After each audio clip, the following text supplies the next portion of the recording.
right. Welcome to Under Pressure with Jodi Hadsell, the first of many podcasts to come. Under Pressure focuses on helping entrepreneurs deal with stress in these trying times. And there's nothing more stressful right now than the fear and the threat of COVID-19. So I'm very pleased to announce my first guest on the podcast in person is Dr. Richard Bartlett. Thank you, Jodi, for inviting me. I'm so happy to have you here, Dr. Bartlett. So I'm going to try to do an introduction, and I hope I do it justice. So correct me if I have anything wrong. You are a physician specializing in general practice and emergency medicine. And then we'll have a little slide that's going to go with that information. 28 years as medical director of multiple facilities, including ER rooms and clinics and et cetera. You have served for 20 years as the CBS News medical expert. You have the Meritorious Service Award from the Texas Health and Human Services. You've been appointed by the governor to the Texas Health Disparities Task Force for 7 years. And that was something that was an appointment, for 2 years? It was for 2 years, and then at the end of every year, he'd ask me to come back. Yeah. You've served 4 times as president of the County Medical Society. You're the medical director of World Missions Alliance, and you are the author of Journey of a Medicine Man, Doctor Confirmed Miracles. Yes, ma'am. Yes. Welcome, Dr. Bartlett. Thank you, Jodi. So the reason that I asked you that I really wanted to talk to you is basically I feel that the general public has not been really well informed about COVID-19 in general. And I've heard some of your interviews, and I'm very interested in what you have to say because you've been treating patients successfully for 3 months? Yes, ma'am. Yes. So I'm going to start with some basics if you don't mind. Yeah, let's take it from the top. Okay. So what I would like to know is tell me exactly what is COVID-19, because when I look it up on the internet, it doesn't give you much. Right. And so COVID-19 is it's a disease process, and it's caused by a virus that they're labeling SARS-2. And SARS-2 is related to SARS-1. It's one of those SARS-like viruses. It's a coronavirus. The family of viruses is coronaviruses. And these have been around for thousands of years. In that class of viruses, we have the common cold virus that comes around every year at least, kind of like the flu virus comes around every year at least. And so the coronavirus, we've had some that were more dangerous strains recently. The SARS, MERS is another one, and then this one. And those are the 3 more virulent, a fancy word for more dangerous strains of virus that have come out of the coronavirus family. 30 years ago, when I was going through training to work in the lab, and we would try to grow viruses and bacteria and identify these things. Mm-hmm. We didn't have SARS, MERS, or SARS-2. So COVID is where the SARS-2 virus is breathed in. It's a respiratory virus, and it goes into the lungs, attaches to ACE receptors in the lungs. Those ACE receptors, that triggers a release of inflammatory chemicals that go total body. Those inflammatory chemicals, some of those are cytokines. There's other types of inflammatory chemicals too. So they call it a cytokine storm. And that's a common term you're hearing with COVID. And it's the inflammation that's total body that's killing people with COVID. And now, does everybody get the cytokine storm? So if someone has symptoms, mm-hmm. those symptoms are the result of the inflammatory chemicals that are being released starting in the lungs. Oh, okay. So it always starts in the lungs. Mm-hmm. Okay. And so those inflammatory chemicals are released in the lungs. They go total body, and they can cause a bunch of vague symptoms that you might not think are related to a respiratory virus. But we know with the flu, a respiratory viral infection, people can have GI symptoms. Sometimes they only have diarrhea, vomiting. I know some people that only have GI symptoms and were tested positive. Yeah. Yes, with the flu. And so with COVID-19, all the symptoms I'm going to list are the result of those inflammatory chemicals being released. And that would include headache, fever, body aches, sinus congestion, runny nose, cough, scratchy throat, increased drainage on the back of the throat, vertigo. So some of the patients I've overlapped with just have vertigo as their main symptom. Diarrhea, upset stomach, decreased appetite, Lost sense of loss smell. of sense of smell, loss of sense of taste. And so all those symptoms are related to the inflammatory chemicals being released that go total body. They affect the neurologic system. They can affect the brain. They can cause inflammation of the heart muscle itself, called a myositis. There's no other disease like this, a respiratory viral infection, that actually causes a heart attack and hearts to stop from inflammation of the muscle, called myositis. Kidney failure. So this multi-organ failure is the result of the inflammatory chemicals being released. And that's like the worst case scenario, right? Yeah, I mean, it's failure. And does it go to sepsis or something like that? Well, yeah, sepsis is a term for total body infection, and the shock related to it, and meaning the blood pressure drops and the body can't compensate anymore, and you can't get circulation to the kidney, the vital organs, the heart, the kidneys, the brain. Yeah. And so for 20% of the population that gets this, it's life-threatening. For 50% of the people that get COVID, they don't even know they have it unless they get tested. They have no symptoms. Fancy word is they're asymptomatic. And so 50% of the people that get this disease, get exposed to this SARS-2 virus, they get an infection. And if you test them, they'll test positive that they have the virus multiplying and replicating to the point that they can get a swab and they can find it on a test. And that means they're contagious. Right. But they're not going to have any serious problems. So that 50%, that's already out there. This testing that's happening on a massive scale now is just uncovering what was already here already. That there's a lot of people that have the infection that are not having trouble. And we're catching it earlier because of the increased testing.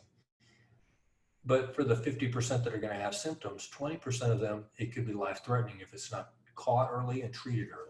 Yeah. Wow. Okay. And how is it contracted?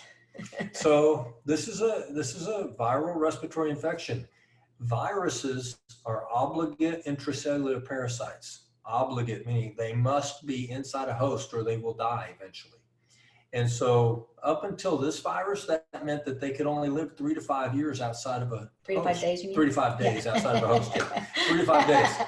And so when the CDC said that they were able to find intact virus out in a empty cruise ship 17 days after there was no host in it, that was unheard of for a virus. That didn't make sense. For anybody that had studied virology 1, 2, 3, like I had, that was a lab tech that had actually been in virology labs trying to grow viruses and keep them alive, that was unheard of. So this is one clue that this virus is not like past viruses that we've dealt with in human history. It's like a supervillain of viruses. And so you wonder how that might appear on the scene. Right. It's not like a normal, naturally occurring virus. Correct. It's like a mutant super virus or something. Yeah, or manipulated. Manipulated. Yeah, that's what I've heard from several sources as well. Okay, that's interesting.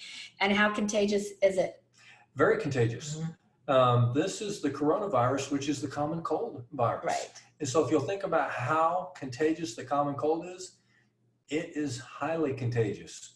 And if this was a manipulated virus, that would be one of the, for a notorious cause, this would be a great choice because it is highly contagious. Right. And so you can catch it from touching, right? So usually it's going to be respiratory droplets. It's going to be something where you have prolonged close contact with someone who is contagious at the time. And so they're breathing out the virus. A recent study said that you're breathing out 1,000 live viruses a minute if you're contagious. Oh, wow. And so also we have a medical term, a science term called fomite, and F-O-M-I-T-E. And fomite is an inanimate object that can have, that you can get infected with. Like if someone sneezed in their hand, they touch a doorknob, and then someone else touches that doorknob immediately, they might get infected, and the doorknob would be a fomite. Okay. Well, a mask is an inanimate object, and it could also be a fomite. Right. So it can protect you, but it could also infect you, right? Yeah. Yeah. So that's kind of scary a little bit. Well, I'm not scared Yeah, of SARS and yeah, SARS-2 and yeah. COVID anymore because we have a effective treatment plan Yes, that we're going to and talk we're about. going to get into that, which is very exciting and good news for everybody. So Yes. please share this video when you watch it. So all right. So and one more thing before we go on, I want to know it has mutated several times. I've heard. Is that true? Yes, Yeah. ma'am. So there was a study in Iceland where they actually broke down the makeup of the RNA virus, and they had found, as of April, 243 mutations of this virus. Oh my goodness. So it's a rapidly mutating virus. Another rapidly mutating virus that we know of is HIV.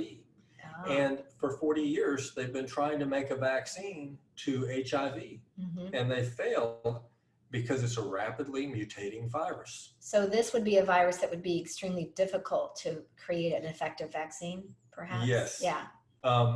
That's the reality.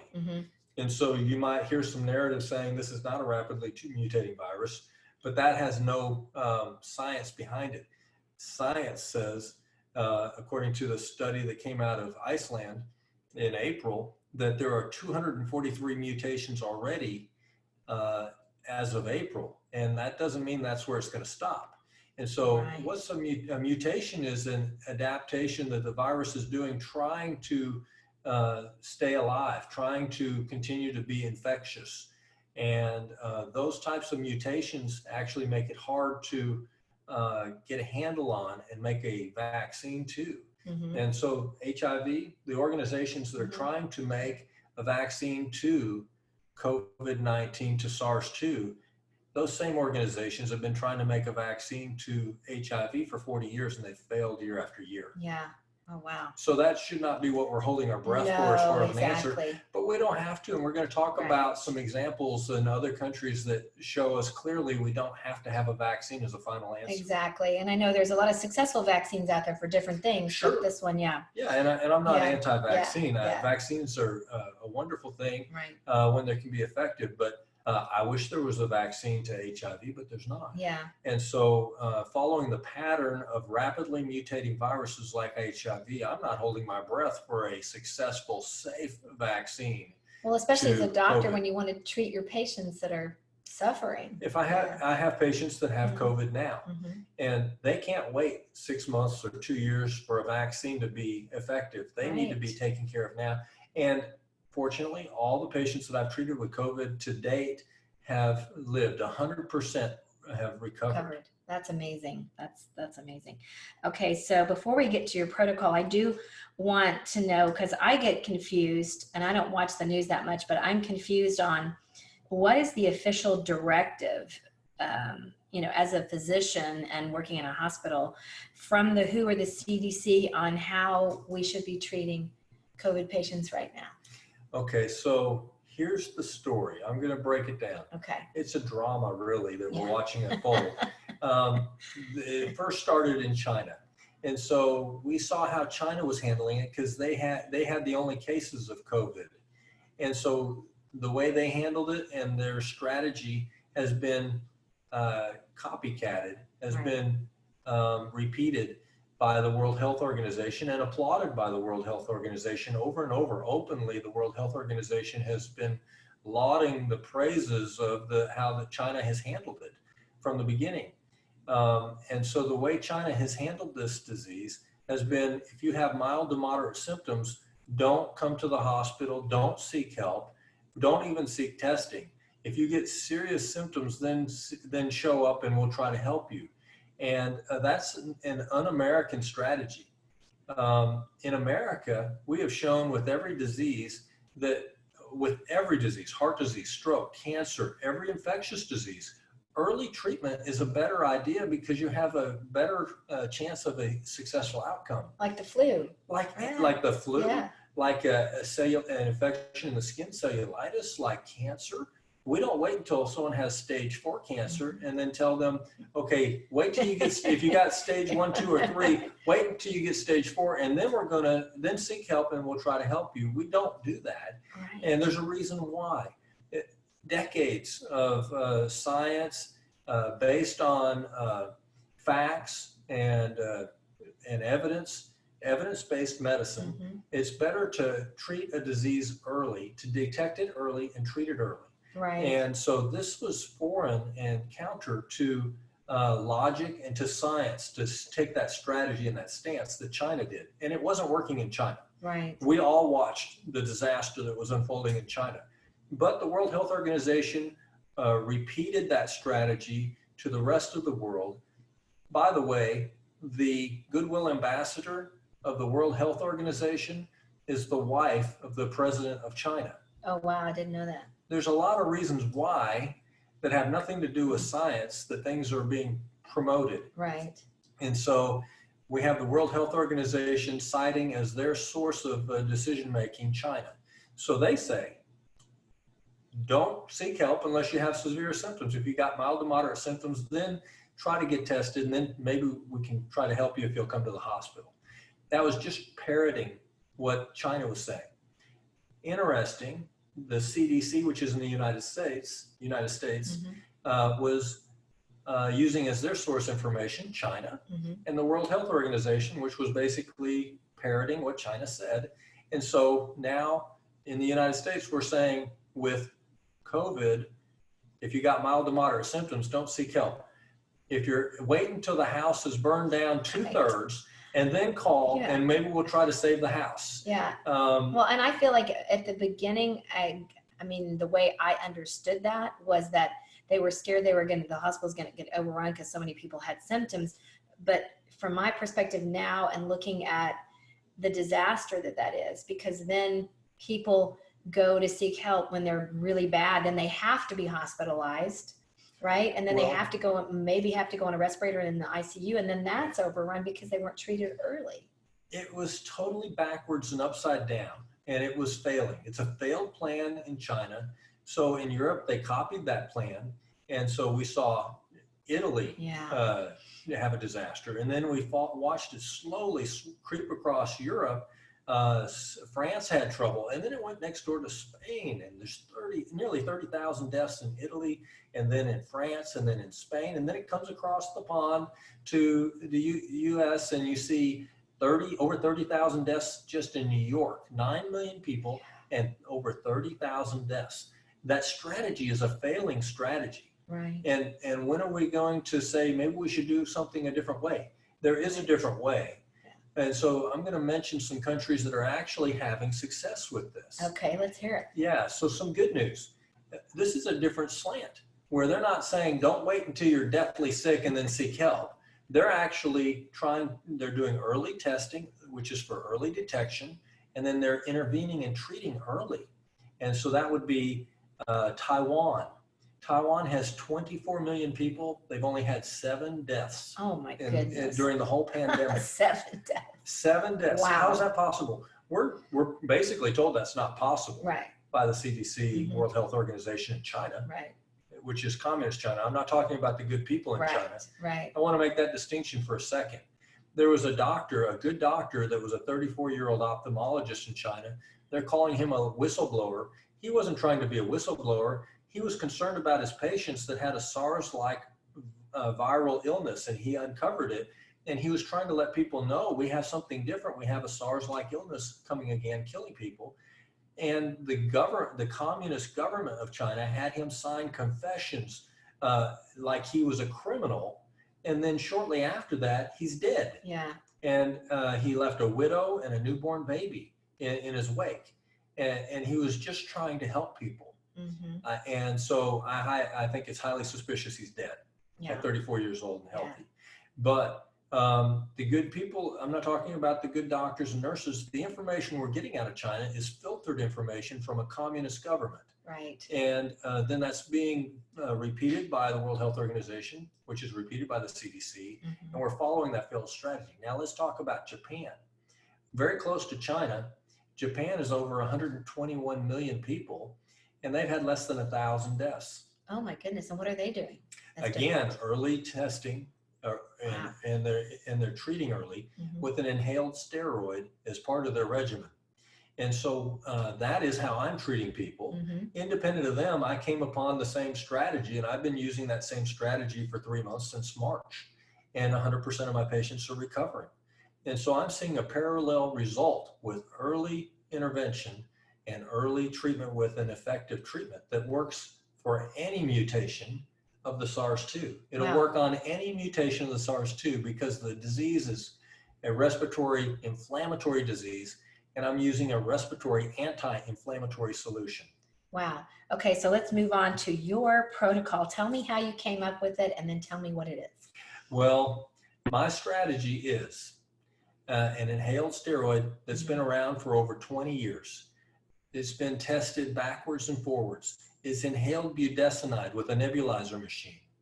This medicine is, in the United States, we have over 25 million people who have asthma. And so it's a common disease. There's been tremendous research on asthma. There's been tremendous research on this medicine that's inhaled steroid called budesonide. I'm familiar with it because my mom had asthma, and she had a nebulizer at home, and she would take it all the time. It's very safe. It's given to 2-pound premature babies in the ICU. It's safe for them. It's safe for senior citizens in nursing homes. It's been out for over 20 years. We know the safety of it, and it's been tested over and over. But we also know a lot of other things. We know in the research over the last 20 years that it blocks the inflammatory chemicals that are released in the lungs, the cytokines that could be released by SARS-2 and are, which include interleukin 2, 3, 4, 5, 6, 11, 13, 15, SCF and GM-CSF, and other inflammatory chemicals that are released in the lungs that it also blocks the release of, like cyclooxygenase. That is the enzyme that's blocked by ibuprofen, by Aleve, by Mobic, the medicines that are anti-inflammatory for arthritis. And you know how effective they are when you need them. And so that's just blocking one of the inflammatory chemicals that's released in the lungs. There's about 30 that we know of that are blocked. They're all blocked by this safe, benign, cheap medicine that's readily available in every pharmacy in every city. So this prevents the cytokine storm. This blocks the release of the cytokines, and it interrupts the cytokine storm. You're exactly right. And so that's the biggest part of my strategy. If you overlay what inhaled budesonide will block to all the enzymes that are leading to disaster and death with COVID, it's a perfect match. Wow. Isn't that cool? That is cool. Almost like it was made for this. It is almost like this medicine was made for this pandemic, because it is the antidote. Inhaled steroids are the antidote. Now, here's the thing. It needs to be given early. Just like if someone has cancer, it's a better idea. I've actually done surgery where I've done a breast biopsy because a mammogram had a mass, and I have removed the entire tumor before it could ever spread. And during the biopsy, the lady was healed of cancer and needed no further treatment. It's better to treat something early. It's easier to have a good outcome early. And this inhaled steroid, I highly recommend it be given early by doctors. But the NIH is now onto this. And so they're doing a study of inhaled budesonide for COVID-19. Oh, that's exciting. That's exciting. And that study will be out in October. Here's the thing. It's set up for failure because they're waiting until the house is 2/3 burned down. So they're not testing on early? They're waiting to be included in that study. You have to have pneumonia. You have to be in the ICU. Oh my goodness. You're waiting to the end of the disease. And you're saying, okay, now we'll give you some help. There is, too little too late. We talk about, an old saying is, an ounce of prevention is worth a pound of cure. It's better. It doesn't take a lot of insight to see that it's better to take care of a problem while it's early and small. And so what I'm having is 100% success. So they're studying it now. Their results will come out in October. Then they're going to study it, and they'll tell us what they think of all the results later. So we're not even going to hear what their final answer is. Another country has kind of stumbled on this too, the country of France. They've lost 30,000 people. And they've decided they've got socialized medicine, and the government of France is investing a lot of money in testing inhaled budesonide against COVID-19. Well, that's exciting. Right now, that study's happening. And the country of Spain, which has also been hammered by COVID, has announced that they will investigate and do a study on inhaled budesonide against COVID-19, but they haven't even started their study yet. They haven't even announced when they're going to start it. The latest information is that the University of Oxford in the exciting. UK has decided and announced that they're going to study inhaled budesonide against COVID-19, the exact same medicine that I'm using. See, Dr. Bartlett is ahead of the times. So what we're doing in Texas yeah. is at least 3 months ahead of what they're doing in China and Europe. And you just naturally thought of this because you know what that drug does. Well, is that right? It is intuitive for a doctor to use a respiratory anti-inflammatory against a respiratory inflammatory disease. And this is a medicine that's not a new idea. It's been out for over 20 years. Right. And it's a perfect match. And so I was very distraught as an ER doctor. What's going to happen? Back in March, I work 48-hour shifts in an emergency room. And I was worried, what am I going to do with my patients if they come in? And so in the process of praying and worrying about this, this was the result of all that prayer and thinking. Right. And I'm very thankful that it's working. I had, right after that shift, about 5 days later, I had my first patient. So we have been through this over and over and over again. And everybody's COVID story is different. And there are young people that are dying from COVID with no pre-existing conditions. They have no past medical history. And there's old people who have a lot of reasons to die that are surviving. Yeah. But I'm getting young and old that I'm treating, and they're all doing well with this. And one of the things that happened that I heard that was new is when a patient would use this inhaled budesonide, they would tell me, I feel better during the treatment. I actually, they would say, I immediately feel better, and immediately afterwards, my chest pain goes away, my shortness of breath goes away, my fever breaks, even their diarrhea and other peripheral symptoms stop, because it's all caused by the same inflammatory enzymes and chemicals and cytokines that are released from the lungs. And so it's like using a fire extinguisher pointed, and you're targeting the base of the fire, the source of all the fiery flames of inflammation at the source when you use an inhaled nebulizer. Now I'm using a nebulizer. And the reason I'm using a nebulizer instead of an inhaler is that research shows that if you use an inhaler, 90% of the medicine never makes it to the source. I have inhalers. Only 10% will get there. But if you use a nebulizer, it makes a mist that'll trickle down into the deeper tissues of the lungs. It also makes a mist that gets up into the sinuses. One of my first patients with COVID had been treated for 2 weeks for a sinus infection by other doctors because she had sinus headache. She had a constant headache, fever, congestion, and the medicines that they were using were not working, even though they were using the right medicines for a sinus infection. When she got her first treatment, the headache went away, the sinus congestion went away, and it was like flipping a switch because that mist was helping. Right. And so this is going to help with the whole respiratory tract when you use a nebulizer. Are you using the nebulizers that go over the face? So you like can use this, a mask or you can use a mouthpiece. Either way, you're going to have a mist that you're going to get in all the upper and lower respiratory tract. Initially, from the World Health Organization, from the CDC, they were saying absolutely don't use corticosteroids against COVID-19. Right. Absolutely don't use a nebulizer. They were emphatic.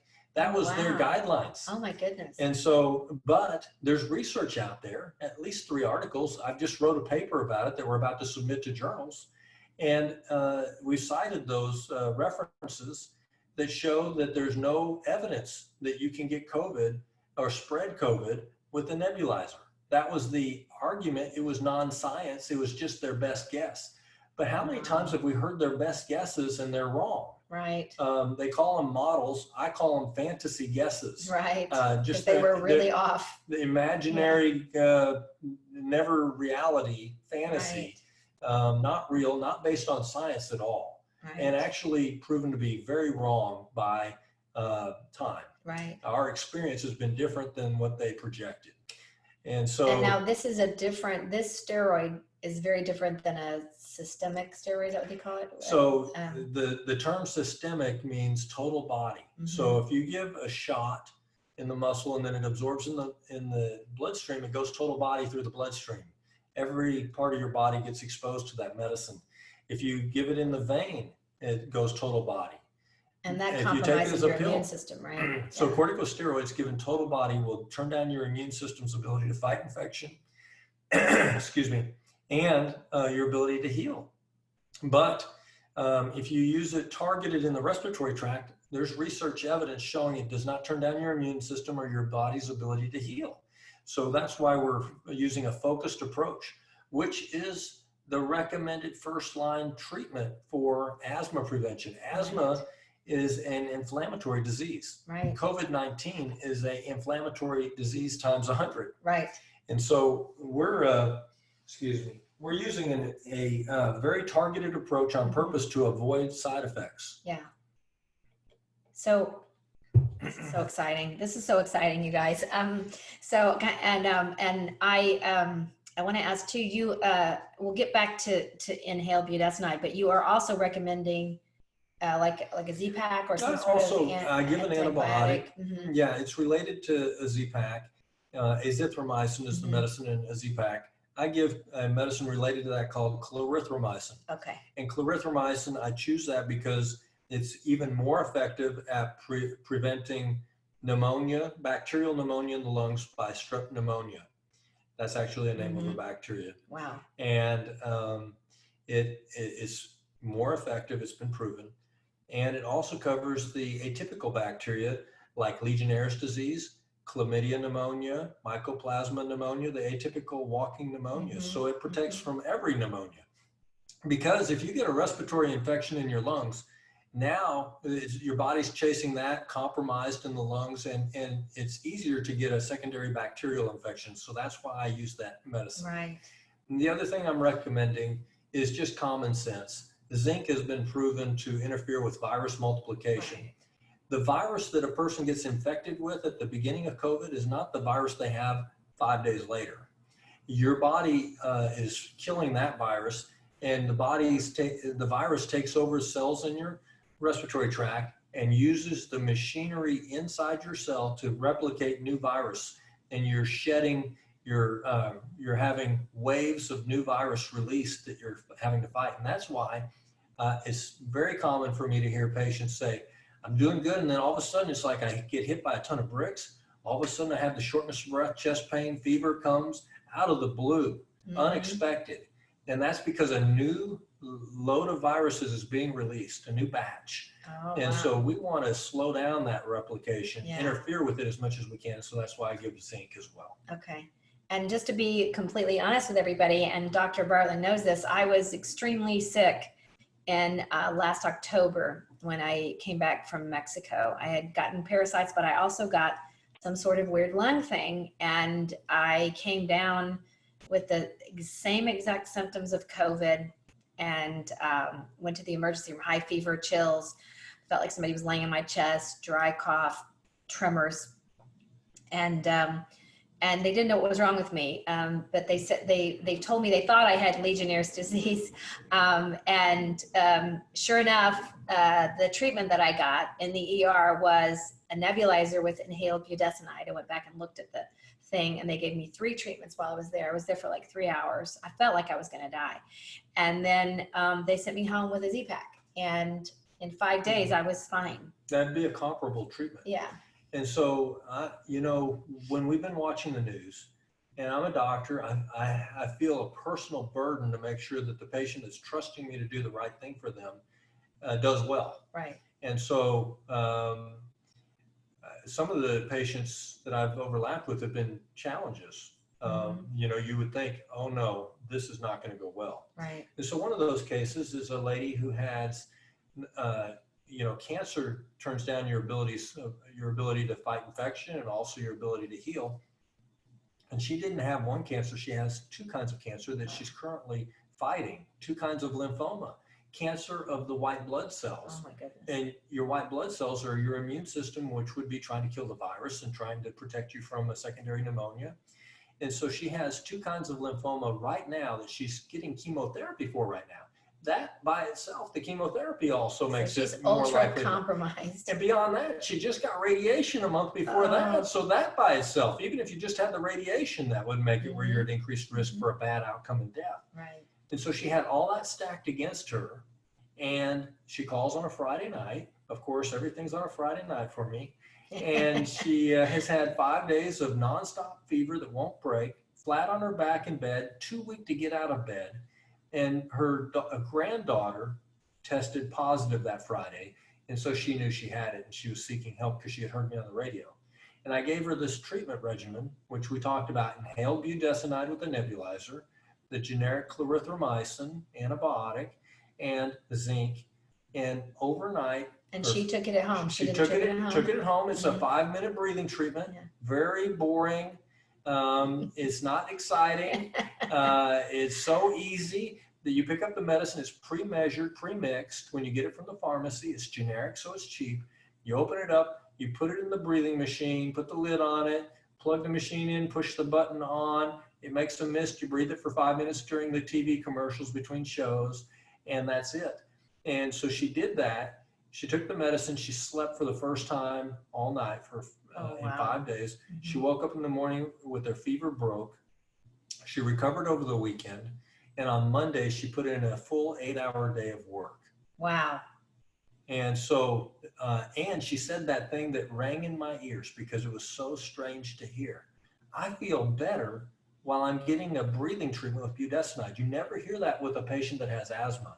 They never say they feel better while they're getting that for asthma. Just afterwards usually, right? Yeah, they use that for asthma because we know that it protects them, makes it harder to have an asthma attack. That's the first line recommended preventive measure every patient with asthma should use. And it makes a huge difference.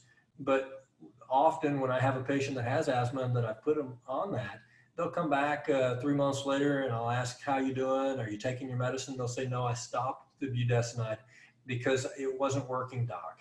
And what they meant was they say, I didn't feel a thing when I used it. And so that's what I always hear with asthma. I didn't feel a thing with budesonide. But with COVID-19, they feel it. Many times they're telling me without me asking, I feel better. My chest pain goes away, my shortness of breath goes away, and all the other symptoms improve. And so that was strange, and I've heard it over and over and over again. And that's what led me to just drill down on this and to speak out about it. Because when we're told there's no hope, there's no help, just hide, just wear your mask, don't overlap with anybody, don't go to restaurants, shut down your life, shut down 80% of the small businesses in the United States. There's nothing and you cross can your do. fingers that you won't get it. Oh, and if you do test positive, go home and take Tylenol. Good luck. Yeah. That's that's probably what everybody wanted to hear from their doctor. Good Right. luck. Yeah, good luck with that. And so when I found something that was working, I haven't been able to be quiet about it. Right, of course. Yeah, but then I felt so vindicated when I found out that France was doing a study with the exact same treatment. And then when I did research, I found out that there's other countries that were never told about in the mainstream media that are having a success story fighting COVID. You're kidding. No, Except with Taiwan, because I didn't know about Taiwan. Taiwan, yeah. 7 people have died in the whole pandemic with 24 million. And I talked about Japan, 121 million people, and less than 1,000. There's like 890 people that have died during the whole pandemic. And then you have South Korea, over 50 million people, over 50 million people. And it was like 280 something, under 300 people that have died during the whole pandemic. Really? Of over 50 million people. So what was their secret? Again, early detection and early treatment. They're not scared to do testing, and we shouldn't be either. Yeah, they tested a lot, didn't they, in the beginning? They tested early, Mm-hmm. and we have a lot of people that are all over the United States that have it. And so there's nothing wrong with early detection and seeing the numbers go up and finding those early cases. That's a good thing. Yeah, to me, cases going up is not troublesome. Hospitalizations and deaths are troublesome. Yes, right? death is our thing that we should be looking at. Are the deaths going up? Mm-hmm. And I suspect with the massive testing that we're doing now, and I can tell you for sure that the ER that I was at in March didn't have a test kit they could even order in March. It wasn't around. Gosh. And we were, that in March is when the president says we're going to ramp up on testing and try to make it more accessible. And so we have done that. We've been successful in our country where you can get 10 times the testing is being done, at least 10 times the testing is being done now compared to March. And you can get 10 times the locations now in every town that there were in March. And so finding more cases only means we're doing earlier detection, which is a key to success in Japan, Taiwan, Singapore. The country of Singapore has only had 12 people die during the whole pandemic. Oh my goodness. Iceland's only had 10 people die during the whole pandemic. Gosh. So that's in Iceland's in Europe. Right. And so it's not all an Asian success story, right. Although China's an Asian disaster story. Yeah, exactly. And so it's not about a geographic location. It's about a strategy of fighting COVID. Yeah. And the strategy is early detection and early treatment with an effective treatment. And so in an inhaled steroid, I'm using budesonide. It's tried and true. It's safe. It's pre-measured. My mother used it all the time. We used to get it delivered to the house. And so let's talk about other options. There's another inhaled steroid that's being talked about now in the United States. And that one is not pre-measured, not pre-mixed. Hasn't been studied. Dexamethasone. Oh, yeah, okay. And that does not have 20 years of research targeting inhaled dexamethasone. You're going to have the pharmacist specially mix it up every time for a patient, or the patient's going to be mixing it up at home. Why do that? Yeah, exactly. When we have 20 years of research and evidence that budesonide is a no-brainer, why try to reinvent the wheel? We already have a success story. We already have an effective treatment. And so that's my perspective on that. But they used to say at the beginning, the World Health Organization and the CDC said, don't ever use corticosteroids for COVID. Absolutely do not do that. So in the UK, guess what they did? They used corticosteroids against COVID. What they did was they waited until someone was in the ICU with pneumonia on a ventilator, and then they gave them IV dexamethasone, which we use in the emergency room appropriately at the right time. But they were waiting till the house was 2/3 burned down, and then they were going to try to rescue. And so they had a lot of people died that they still did that with, but they had a third better survival rate with the dexamethasone's treatment. Even though someone was at the brink of death, still they had more people live that got that than didn't. And so a better strategy is not have anybody die if at all possible, and treat it early and target the treatment with a respiratory steroid that will not go systemic, total body, and set it's very targeted. Yeah, very targeted. And so it prevents the side effects of systemic steroids, of decreased immunity, ability to fight infection, and it impairs your ability to heal. Wow. All right. So tell me, so it's very safe, right? It's safe for anyone to use. So, and any doctor can prescribe this for this, correct? It is a prescription medicine, and every patient has a different COVID journey. Right. And so it needs to be individualized to some degree, the treatment. And so I've had some people that were deathly sick, and they needed the treatments more often than someone who was not so sick. And so for asthma, the maximum recommended treatment for asthma is twice a day. Twice a day, okay. But COVID is inflammation times 100 compared to asthma. So I've had patients I've had to treat more frequently than that. And then I've had others that did just fine with just using it twice a day. So your doctor will pretty much know how to, treat that. But it is readily available everywhere. It's super easy to use. Preschool kids all over the United States are using this as a preventive measure. Right. And nobody's watching them, waiting for them to have a heart attack. Nobody's watching them, waiting to see if they're going to stop breathing. Everybody knows that it's not going to be a big deal. It's going to be very boring. Right. And, you know, isn't it a good thing when we keep people off the ventilator, out of the ICU, and they don't get a $30,000 bill on top of having COVID and fighting that and being separated from your family? the idea of getting a bill on, that you could avoid, that's Exactly. how about this? And don't people get they suffer permanent lung damage? Some right? people do. Yeah. That's the concern. So Yeah. if you wait until the house is 2/3 burned down before you're going to try to intervene, sometimes that inflammation leaves permanent damage to the lungs where someone's a pulmonary cripple. That's if they do live. Sad. It is sad. Right. And so we want to do everything that we can. So budesonide basically prevents, you won't get the long-term damage if you treat it early with an effective treatment. I can show you, I can let patients speak for themselves. Right. And they can tell you that they're singing if they are singers, and they're not having any trouble, like a couple of my patients. Right. And you've treated a lot of high-risk patients in addition to that woman with I'll give you another example. A lady who has a 50-year history of smoking. That should be a problem. Oh my gosh, that should be a big problem. And she's older, and she's had 4-vessel bypass surgery where they had to crack her chest, and then they did the bypass surgery for heart disease. She had a heart attack, and she had the bypass surgery. And she's on blood pressure medicine, and she's on thyroid medicine. Any one of those things would be an issue. She has all of those, and she calls me after she'd been sick for a week seeking help.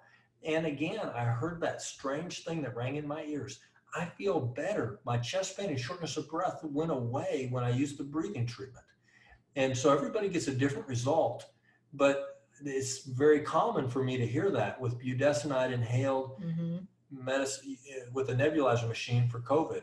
Right. And so she's totally recovered as well. Wow, that's amazing. Yeah, so I'm seeing this pattern over and over of people who should not live, according to the CDC, World Health Organization, looking at the stats from Johns Hopkins University. These are people that should die, according to them. I say, because they're my patient, they should live. They should live. And so I'm going to do everything I can. And you've only had one hospitalization, is that right? So I've been treating a lot of people. And so I've had 3 people that have, because they have been so sick so long without any treatment that they didn't come to you early. Right. And so they didn't have the benefit of being treated, but all of them have lived. Actually, but still to only have 3, that's pretty remarkable. Well, it's moved the spectrum. And so it's caused most people to be able to be treated at home. Right. 90-something Yeah, because plus. we wouldn't want that if you're flat on your back with a high fever. 90+% have been getting to be treated at home, not be in the ICU, not be in the hospital, save that hospital bill, saved the possibility of being on a ventilator, and not given the experimental medicine that's an antiviral that is over $3,100 for a treatment. Oh my goodness. Compared to $200. That's the what's it called? Remdesivir. Right. Okay. That was a medicine. So the history on that medicine is it was originally designed to treat hepatitis. Oh. It failed. They spent a lot of money developing that medicine to be a treatment for hepatitis, and it failed at that. So they thought, what are we going to do? How are we going to recoup our money that we've invested? So they tried it against HIV. It failed. Wow. That's the story. And so now they're going to try it against COVID. And so it's experimental. You can't get it outside of the hospital. Your doctor, if you get tested positive. So why are they pushing an experimental drug and not pushing something that's tried and true, that's been out forever, that's super cheap, that's really boring, that keeps people out of the hospital. And it's affordable. That keeps them off the ventilator, that would not close our country, and not interfere with our economy. And not have people living in fear that if they get it, they're going to die. It's so interesting that the first place that was kind of mentioned as a treatment was that kind of antiviral treatment was in China. Of course. But in the countries that I mentioned that are having success, a cornerstone of their treatment is inhaled steroid. And so that I think that a lot of scientists and doctors are stumbling upon the same thing that I'm coming across, that inhaled steroids make a difference, and especially if you use it early. How interesting to me that the NIH would study inhaled budesonide, but in their testing criteria to get involved in the study, you have to have pneumonia already. Right, you have to be late You have to be in the ICU. Yeah. You have to be like critically sick. Why would you do that? Yeah. Why would that be your idea of a good idea instead of just using it early? Yeah. And so it's almost like we've been brainwashed to think that you can't treat any COVID patients until they're really bad. That's the message we've heard over Yes. and over and over. And that's what's so terrifying to people. They're sitting, I was talking to a woman last night. Actually, she was texting me and she was talking about her nephew who was 30 years old and said he had been sick for like 5 days and they were just managing his symptoms. Yeah. And I told her, call me right now. And she called me and I told her about your protocol. And she was like, oh my God, thank you so much. I said, do not wait to get him treated. And she already had a nebulizer and that drug at home because her mother uses it. Yeah, so it was readily like available. Right. We don't have to ramp up the production of it. No. There's not going to be a pharmaceutical company making a ton of money off of it. So there's not a big markup. It's generic. It's and so many everywhere. people have been kicked off their insurance because of what's going on. They've lost their jobs and stuff. So this drug is probably what you said, $200 at the most without insurance. Yeah. But most insurance will cover it, I think. Yes, I have patients who told me, like the lady that has the 2 lymphomas and is fighting cancer still, but she's cured of COVID. Wow. She said, my insurance paid entirely for this medicine. It's generic and it was free for me. Yeah, I didn't have to pay for it. That's great. And so that sounds like a good idea to me. Yeah. It's safe. It's inexpensive.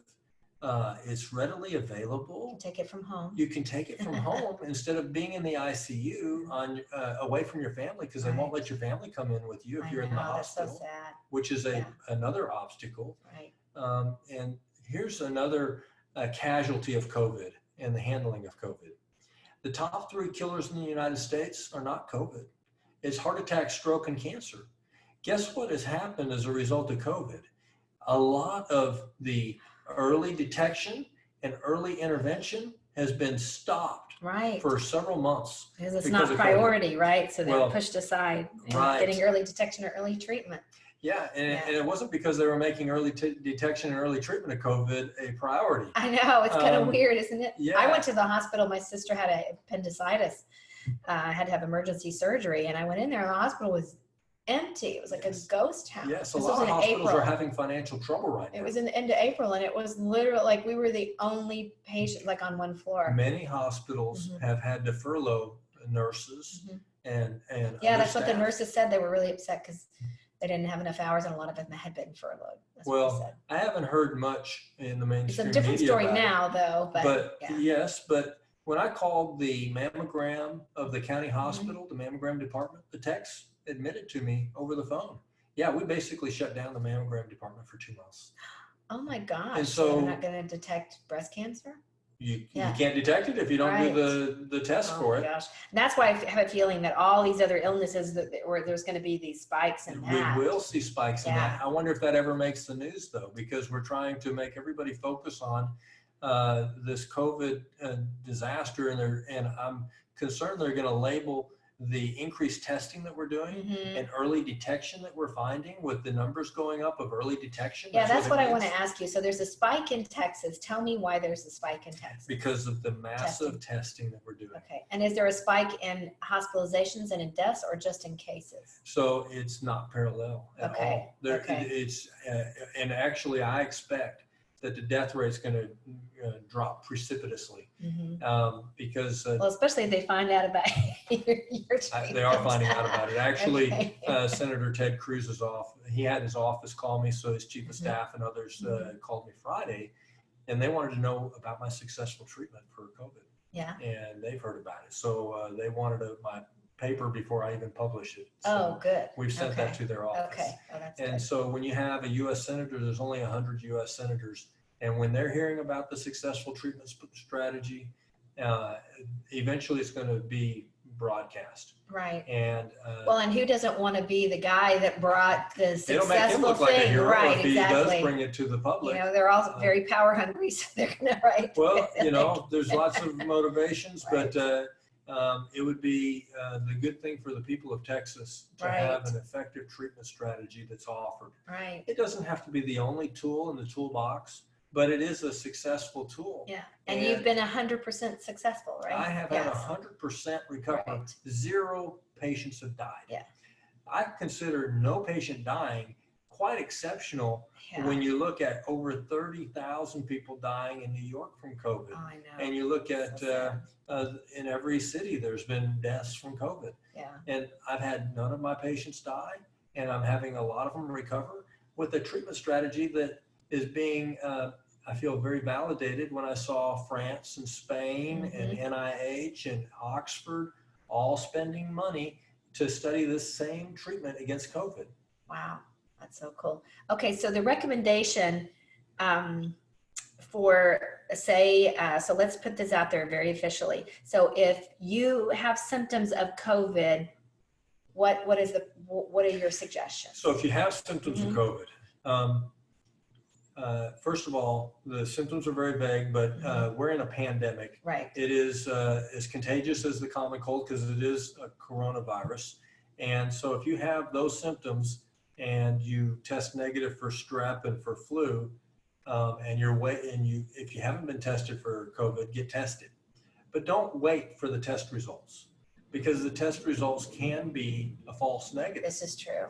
And so I have so treat the symptoms. So we call it empiric treatment. That's the medical term for treating someone with best judgment, based on the history, based on the symptoms and signs. You make the best guess. The most appropriate treatment at this time would be, because the risk of not treating COVID, we see what's the risk in New York. Exactly. Because that's their strategy, is no treatment until you're deathly sick. Right. And then they might do something after the fact. So I recommend early treatment, early detection, get tested, but don't wait for the test results. Don't treat the test. Doctors need to treat the patient. So so if you have symptoms, you can go to your doctor or clinic or whatever and say, I want inhaled budesonide. Yes. Yeah. Okay. So ask your doctor about inhaled budesonide nebulizer treatments. If you have symptoms of COVID, which would include, again, headache, a fever, body aches, shortness of breath, chest pain, diarrhea, vertigo, dizziness, decreased smell, decreased taste, scratchy throat is how it's described, the sore throat. If you have several of those symptoms and you do not have strep or flu, then talk to your doctor, ask him about inhaled budesonide with a nebulizer treatment for COVID. And if he looks at you funny, like that's an asthma medicine, tell him, well, the NIH is studying it right now, and that study will be done in October. Dr. Bartlett's using it successfully. And Oxford University is planning on studying inhaled budesonide with a nebulizer for COVID. Oh, and France is studying that right now, and Spain's scheduled to study it. And so then the doctor will say, well, I didn't know that. And if your doctor refuses to treat you and tells you to just take Tylenol and stay at home, you might want to find another doctor. Yeah, that's true. And I think you could even, I think there's an app on your phone now where you can have a telesession with any doctor. So yeah, they have telehealth, telemedicine. That's a big phenomenon. Yeah. So bottom line, if it's my loved one with a life-threatening disease, and there's a potential safe, effective, inexpensive medicine that would keep them out of the hospital, off a ventilator, and save their life, I would like that for my family. Right. There was a time in the United States where we'd say, do whatever you can, doc, even if it's a 10% chance that it might work. I want that 10% chance. I'll take that chance for my loved one to live and not die.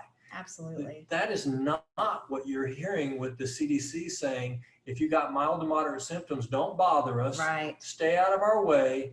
Don't use our resources. Don't seek help. We're not going to offer you an effective treatment. As a matter of fact, we're not recommending any treatment. You take Tylenol if you have a fever. You know what? That's parallel to what the UK was telling their people. I know. And I would watch people tell their story of surviving COVID, and they'd say how I stayed home and I went through all this agony and I had COVID, and I took a parallel to Tylenol.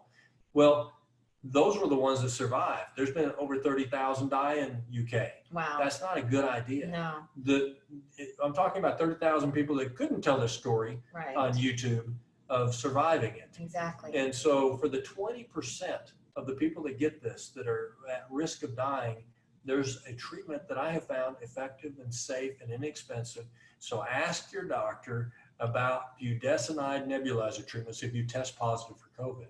And it might even be a good idea if you don't have a nebulizer at home to go ahead and get one. It You wouldn't can buy hurt, those without a right? prescription these Yeah, days. you can buy them they're available on Amazon, and you can buy them at any drugstore. I've seen them at Walgreens and CVS, and so you can. It would be kind of cool just to have one, just in case you or any of your loved ones get sick. Then you don't have to worry about, getting it in an emergent one situation. less thing that you have to solve. Exactly. And they run, I looked up, there's even travel ones, portable ones. Yes. They start at like $30 and go on up to like $100 depending on what you want. Yeah, fancy ones. So, they're pretty affordable. So it would be, I recommend everyone having one just in case. That way, if you do have to get that treatment, you're already prepared and you're not worrying about it. Because we're in the middle of a pandemic. Exactly. So, and maybe I should get into the manufacturing of nebulizers. No. You're talking to the wrong guy. I know. I said me. No, I'm just kidding. Okay. All right. This is so great. All right. So I want to ask you, how hard has it been to get this information out? Because you've been talking about this for at least a month that I know of, maybe even longer. It's starting to get traction. Yeah. Okay. It was like talking to a brick wall at the beginning, but now that the word is out, I'm having a congressman call me on my cell. Oh, good. Okay. Kent Hance was the chancellor of Texas Tech. Right. I was a Texas Tech student, and then I went to Texas Tech Medical School, and then I went to their residency there. And so having Kent Hance, my cell phone ring one morning, and hello, this is Kent Hance, was like, I was stumbling and fumbling to talk to him. I was so excited. And so he's heard about my treatment and was calling me about it. Representative Babin is a U.S. congressman. He called me. Senator Cruz had his staff call me. I know this is getting to the White House as well. Oh, good. Yeah. I was just going to ask you, like, how, because to me, I would think that the task force would really want to hear from you. You would think that people would Yes. want to hear about a successful, effective treatment. And I would be suspicious if they aren't interested. Yeah, in me effective, too. successful Me too. And I know I saw one of your videos got taken down from both YouTube and Facebook, and I was a bit concerned, and Twitter. I was concerned because there's nothing you're saying that is harmful, or you're just trying to spread information to help doctors and to help people with the armed with information that can help them survive. That's right. It's all about saving lives. You're not making any money off this. You don't have an agenda. I do have an agenda. Yeah. I want people to live and not die. I like the human race.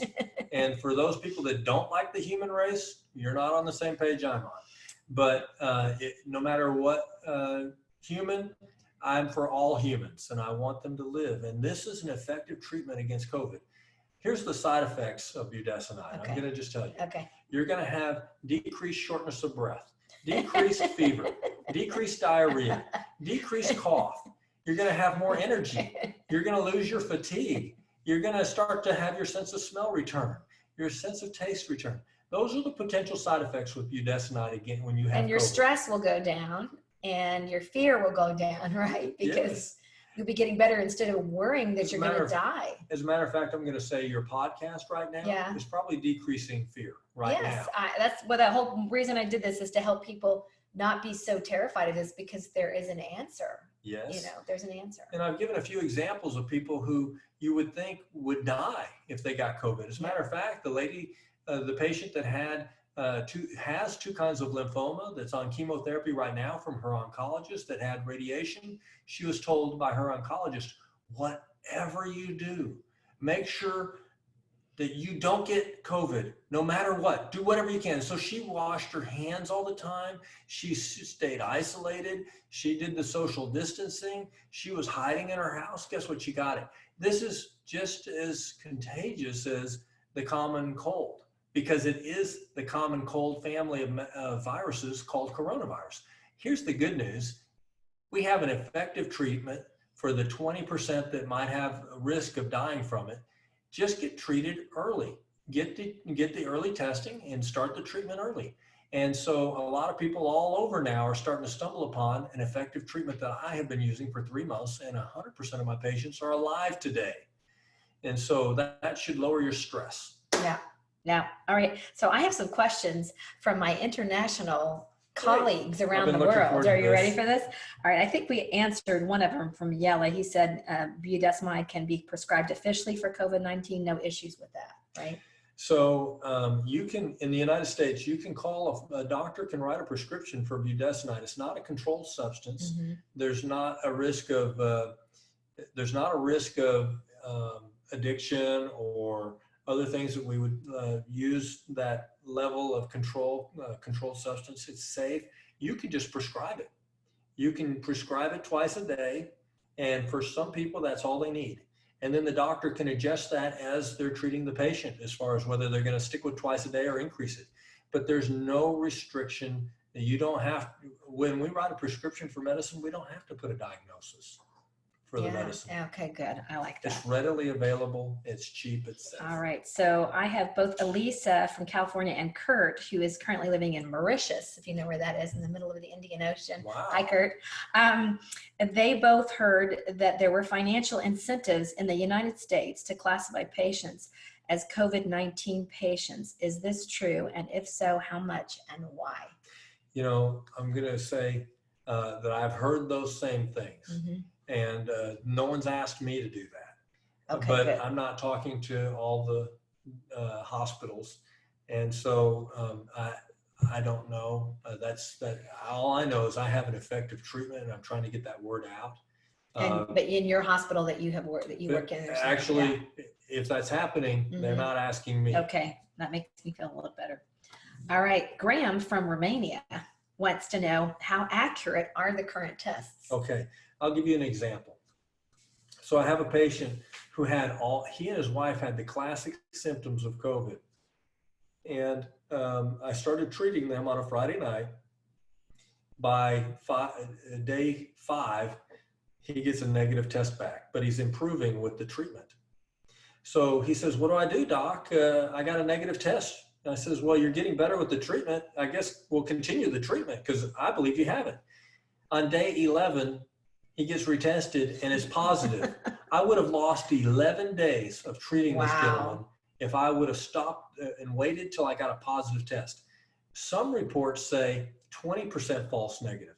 Others say 40% false negative. That's almost like flipping a coin 50-50 if you get to 50% false negative. Here's the thing. It does matter when you get tested. Mm-hmm. If you're farther along in the disease, the virus is multiplied more, mm-hmm. and you have more virus that can be picked up on the test. And so the test will be more accurate. If you're earlier in the disease, and there's more greater chance of a false negative. But there's also error in just collection. They may not have done an adequate swab. And so you're set up to fail before you even start the test. Wow. There may be a problem with the reagents. There's been some tests that have been recalled because they're not accurate. And so this is an example of where a doctor should not treat the test. Tests are useful when we get the information. So have you ever heard of a situation where someone got a negative test on a pregnancy test, but then later they got a positive and they were pregnant? It happens. Right. And so this is parallel to that. Okay. You don't focus on the test. If you get a positive, you got a positive. But if you get a negative, there's up to some reports 40% false negatives. And so we got to look at the whole picture. Doctors need to keep their focus on the patient, not on a test. And what about antibody tests? Do you know how accurate those are? Again, there's concern about accuracy on that. And so because I just got mine back and it was negative, and I feel like I had it, but it's been so long since I had it. I don't know if that is affected. No, there's a risk of false negatives mm-hmm. with those as well. Yeah. Okay. All right. And then I think you've already answered this. Why are we waiting on a possible vaccine in the future instead of looking at alternative or natural methods to treat this disease? What country was that from? That was from Mauritius. That was Kurt. Wow, Kurt. Thank you. Yeah. So 50% of the people that get COVID don't even know they had it. They're asymptomatic. But we're starting to find those cases because companies are sending their employees to get tested because they had a close contact with someone that was positive. And so we're finding people who have no symptoms test positive. That's why you're seeing these numbers go up. We're also having people who have early symptoms, and now there's access to testing. And in March, there wasn't. And so that's why we're seeing the numbers go up. And so for the 50% that would not know that they had it, or maybe they don't get tested, there's no special treatment, whether it's natural or medical, that should be given. But for the people that have symptoms, I have an effective treatment. Yeah. Here's the thing. Let's be clear. This is for some people who have no health problems. This can trigger a hyperactive immune response. Cytokines are part of our immune system. And so it's not because you have a weak immune system that you have a disaster with COVID. I suspect that some people might have a tendency towards a hyperactive immune system, and that's why they're at risk. And I'll give you an example. Wow. So in other words, increased immunity, like increased might not help you. Might actually be a problem. Oh, wow. And so I'll give you an example. It's a hyperactive abnormal response of the immune system to have your body attack itself in autoimmune disorders like rheumatoid arthritis or lupus. And so I know of a 20-year-old who in January returned from a trip from Israel, and within 11 hours, she had gone to the emergency room because of chest pain and shortness of breath, and her heart stopped in the Houston area. She was transported with CPR to Houston, to the medical center there, in the ICU, put on a heart bypass so it could pump for her, and she was put on the heart transplant list. They could never figure it out. They had 20 doctors, 20 specialists coming in and out of the room, probably not wearing masks, right, checking her out, trying to figure out what is this strange disease that happened to this 20-year-old healthy young lady who jogged, who was in perfect health, who had no past medical history, and died, unfortunately. Oh, wow. A heartbreaking situation. Oh, that's so sad. And that is a sad story that's being repeated over and over again. And so what we need is an immune system that's functioning well. So immune modulation is really a better thing that we need. There are some supplements supposedly that would help with immune modulation where the immune system functions correctly. But the reality that I'm seeing is this is a respiratory viral infection that binds to the lungs and triggers the release of inflammatory chemicals, and targeting that inflammation with a perfect match with an inhaled steroid called Budesonide is a winning strategy. And so anything else, if someone starts to have symptoms, I can't validate those ideas, and I would not risk that with my family. Yeah. Everybody has a choice. That's in America, thank God. At this moment, we have a choice. A choice. Okay, Sarah from Vancouver has, how did they come up with tests so quickly? Well, that is possible because I actually got my bachelor's degree at Texas Tech in medical technology. And so I was trained in doing testing in the hospital, did testing. Actually, as a doctor, I set up the highest complexity lab, level 5 lab in my office because I was a lab tech. And so technology has advanced so much that it is possible to get the testing. The reality, though, is as far as getting accurate results, there's still a potential of a 40% false negative. So although we have the test and we're picking up more positives, that's a good thing because we're finding it. Early detection, early treatment. It's kind of like mammograms. Early detection is a good thing if someone has breast cancer. Right. Early detection is a good thing if you have a potentially life-threatening disease called COVID. So I'm not upset about the numbers going up. And having the testing, President Trump doubled down. He said, we're doing 150,000 tests a day in the United States, and I'm going to mandate and make sure we do 300,000 tests a day. He did that in April and or May. The day he said that, they stepped on the gas. He talked to Abbott and other companies that are tried and true, proven companies that do testing. In hospital labs all across the world, and they did come up with testing that was proven to be pretty accurate. Okay. And so we know the positives are positive. The negatives are the things that are questioned. Okay, that's good to know. And then she also wants to know, she said, I heard the virus is mutating and becoming less life-threatening to autoimmune and seniors. Is this true? And if so, why? I don't believe it. We know that there have been 243 mutations according to a study in Iceland. So we know it's rapidly mutating.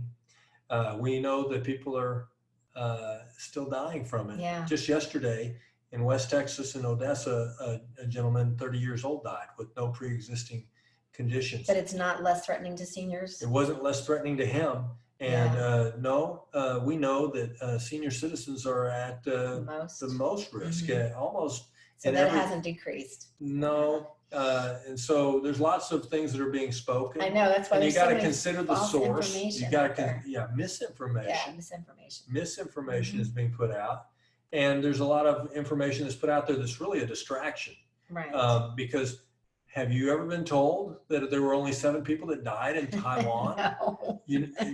Would that be newsworthy? Would you be interested in that information? Yeah. And why haven't you heard that? And That's what are the they question. doing? What are they doing? Yeah, and what are they doing? Wouldn't that be useful information? And why haven't you heard that? Yeah. Well, you heard it today. Wow. Okay, so Natalie from Switzerland, she wants to know, what are your thoughts about using public transportation? I will have to start commuting 4 hours per day in August. And she said she's scared. What precautions should I take? Her name's Natalie. Natalie, number 1, don't be afraid. We have an answer for it. Testing has been ramped up all over the world now. And so that helps overall to have early detection. And so many people who test positive will be self-quarantined. And so they'll be taken out of the danger. And if you do have symptoms, then there's an effective treatment that's safe and cost effective. But even if someone gets COVID, you may be one of the 50%, half the people that don't even have symptoms, that don't even know you had it. And so the risk is only to 20% of the population.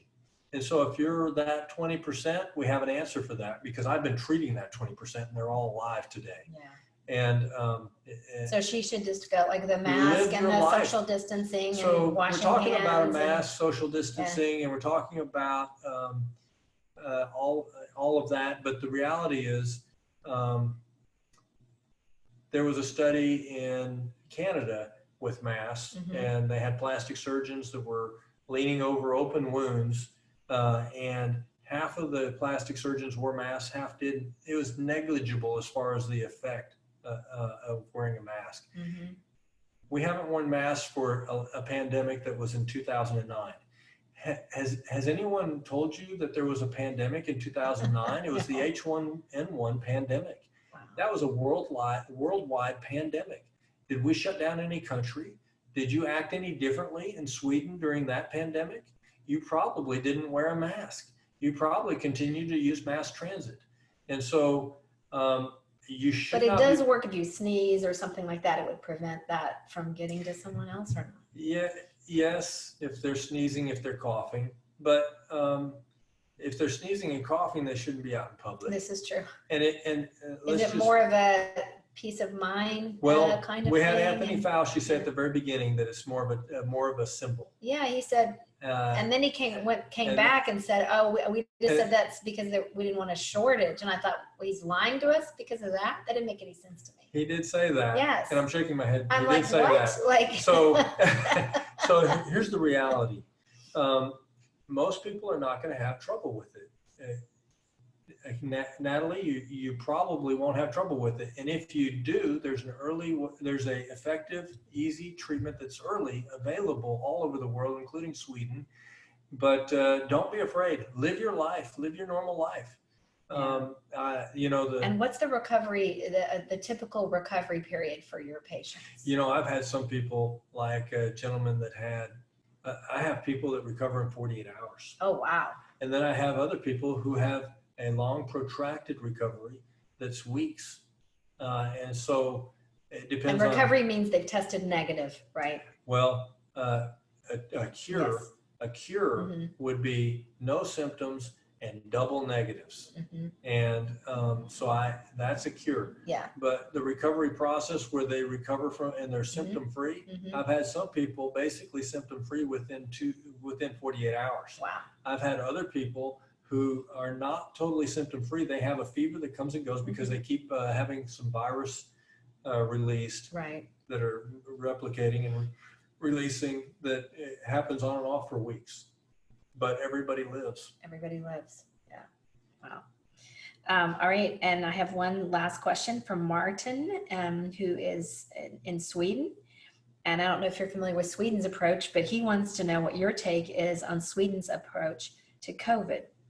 So I am somewhat familiar with what Sweden is doing. Mostly. Yeah, so they've been getting criticized lately. Right, yeah. And they're compared to Norway. Yeah. I believe there's more people in Sweden than Norway. Yeah. But Sweden, if you look at early detection and early treatment are the key. The winning strategy is early detection and early treatment. Now let's look at Japan. Japan, they're crawling all over each other at the sushi bars. Even now, if you get on the YouTube, you'll see that they're acting normal. And so that doesn't sound too different than Sweden compared to Norway. I believe that there is more harm done, really, by some of the reactions to COVID. Mm-hmm. And we're going to see that later as far as a spike in heart attacks, stroke, and cancer casualties that could have been avoided because of the reaction to COVID, to economies, to families, mm-hmm. to businesses. Well, the suicide rate has gone through the roof. Yeah. And so I would say that Sweden has done a lot of things right. They have more tools now because there's some more testing available for early detection and early treatment. And if they get treated, if their doctor will treat them with inhaled budesonide and a nebulizer machine, then there's early treatment that's effective. And so that's the key. But everywhere, there's going to be an obstacle because a lot of doctors have not considered an inhaled steroid mm-hmm. yet. It's not approved by the FDA. It's not approved or recommended by the World Health Organization or the CDC or China. Right. It is something that's expected in South Korea, Japan, Singapore, and look at the results, yeah. Taiwan. But you need to educate your doctor. If your doctor's not willing to help you, get a doctor that will help you. Right. Yeah. All right. I have one last question for you, and that is, what are your recommendations on the precautions that you should take about hand washing, masks, social distancing? I know we have to wear masks here, and a lot of people, there's pros and cons about it. Some people do it, some people don't. What are your recommendations on precautions? Well, some of those things are being forced from above, mm-hmm. and so there are some mandates and requirements of wearing a mask, and washing your hands is not a bad idea. But that's what they were doing in China. Mm-hmm. How was it working in China to say wear a mask? And so the answer when they're shot up, I'm going to say everything. The answer in mm-hmm. New York was not wearing. They were wearing a mask. Mm-hmm. They were doing social distancing, and they were having 30,000 people die. So the answer is a distraction almost to focus on that instead of early detection and early treatment. Because it's here, everyone's going to get it. I feel like everyone's going to get it. Yes. So we need to find a solution. And we have a solution. Yeah. Instead of shutting down the economy and being afraid to be around each other. Yeah. So the discussion of wearing a mask, that was something that you would see 20 years ago on CNN when they would show an epidemic outbreak in China. All of a sudden, we expect the B-roll of watching people walk down the streets with a mask on. But you know what? The rest of the world didn't copy that until this pandemic. And it's because of the information stream that went from communist China filtered information to the WHO, to the CDC, and now is being forced on us like never before. And so hand washing is always a good idea. Taking a bath, brushing your teeth, those are all good ideas. But the reality is, that was not the answer. So the answer is early detection with the testing and early treatment with an effective, safe treatment. And that is what's working in Taiwan, 25 million people. That should be what we're talking about instead of the hand washing and wearing a mask. So let's talk about a mask. Since you baited me with that question. That's all right. I might cut this out of the interview or do it later so we don't get banned. A mask is a fomite. It's an inanimate object. It's not alive. You're putting it over someone's mouth and nose. It's a respiratory virus. There's a study that shows 1,000 intact viruses a minute are breathed out of your mouth through normal breathing. If someone wears a mask for 30 minutes, they've accumulated 30,000 live viruses right over their nose and mask. And so another medical term, another science term is inoculation dose. And that, so if you step on a nail that has one tetanus bacteria on it, that's a problem. If you step on a nail that has 10,000 tetanus bacteria on it, that's a bigger problem. You're probably more likely to have a problem with the higher inoculation dose. So you have half the people with COVID having no symptoms at all. I don't know what's going to happen if all of a sudden they get a higher inoculation dose because they're accumulating the virus right over their mouth and nose, and they're getting a higher inoculation dose regularly. Are we going to see some of those people that are asymptomatic become symptomatic? I don't know. One thing I like about mask is it prevents me from touching my face, because I feel like that's where you would get. That's the interesting thing, because I see a lot of people touching their mask constantly. I touch my mask. Would that make that stuff go through the mask? So here's the thing: you touch your mask, now you've got the virus on your hands. Oh. And so wow, you're just adjusting your mask. Yeah. You're taking your mask off, you're putting it on. If you have a virus that can live for days on an inanimate object and you're accumulating it and you're wearing that same mask over and over again, or even if you're just wearing it that day for a couple hours, well, I think 1,000 viruses a minute times a couple hours, that's 120 minutes. That's 120,000 viruses that have potentially accumulated on this thing that you're going to place over your mouth. And if you have a cloth one and you reuse it every day, and if you don't wash it every day, then you're... So the jury's out on that. That obviously is not a winning strategy in China. Yeah. That was their strategy in China.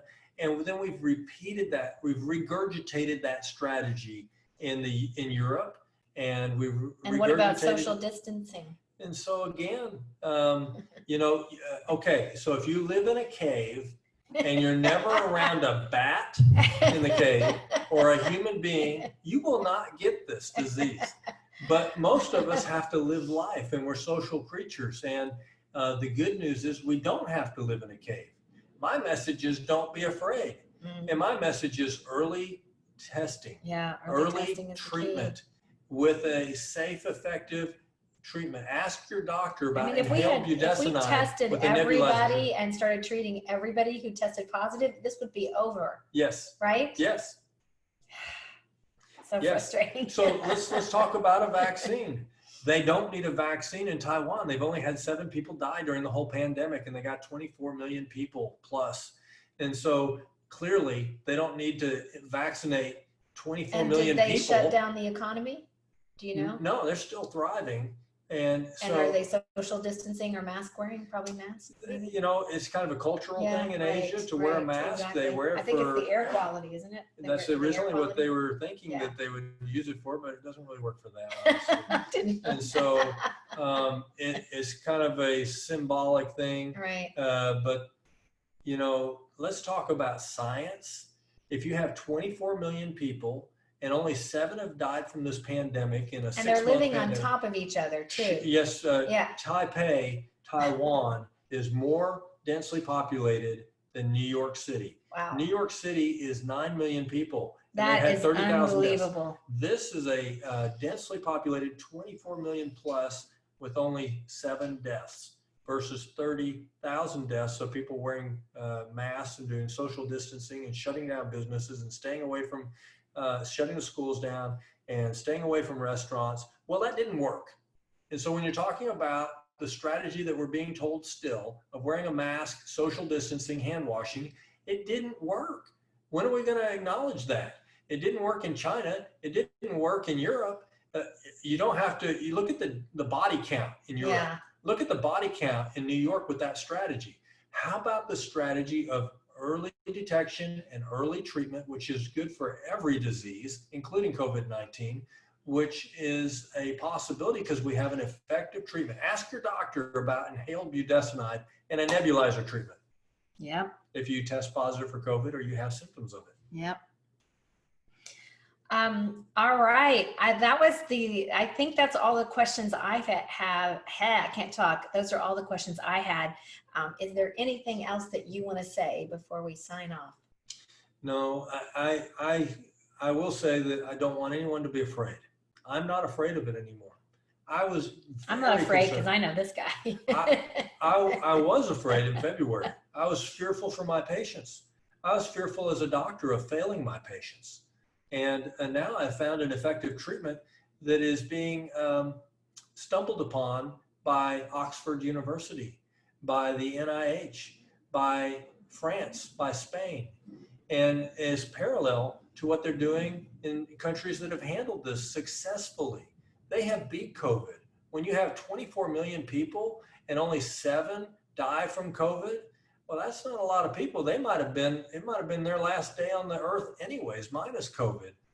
For 24 million to have 7 die in 6 months from a pandemic, it tells me that they have a treatment strategy that's effective, and their treatment strategy is parallel to what I have stumbled on in my own treatment of patients, which is treating people early with an effective treatment strategy of inhaled budesonide, an inhaled steroid with a nebulizer. Great. All right. Thank you so much. So in the description box below, you will be able to contact me. And if Dr. Bartlett wants questions, we will push it to his website. So there should be a link for his website as well there will be frequently asked questions and information.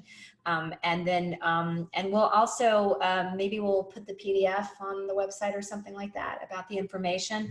And I'm going to go back and edit and insert it throughout this video so everybody has all the information they need so that they can feel fearless with this virus and know that there is a solution. They don't have to be afraid anymore, and they can pass this on to anyone they know who has symptoms and is scared of this virus, because there's a simple, easy solution to this. There's a winning strategy. Winning strategy. All right. Thank you so much, Dr. Bartlett. I'm going to shake your hand. Bless you. All right. Thanks, everybody. And we'll see you on the flip side. Bye.